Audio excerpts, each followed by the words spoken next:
Hi friends, మీరు చూస్తున్న ఈ పూలను లింగాక్షి పువ్వులు అంటారు. ఈ లింగాక్షి పువ్వుల్లో డిఫరెంట్ కలర్స్ ఉంటాయి. అలాగే ఈ లింగాక్షి పూల చెట్లకు కాయలు అనేటివి ఎక్కువగా వస్తాయి.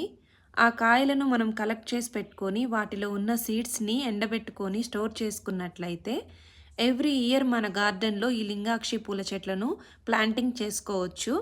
అలాగే ఈ లింగాక్షి పూలు మన గార్డెన్లో ఉంటే మన గార్డెన్ కూడా చాలా కలర్ఫుల్గా ఉంటుంది. ఓకే ఫ్రెండ్స్, మీలో ఎంతమందికి ఈ లింగాక్షి పూలు తెలుసో కామెంట్ చేయండి.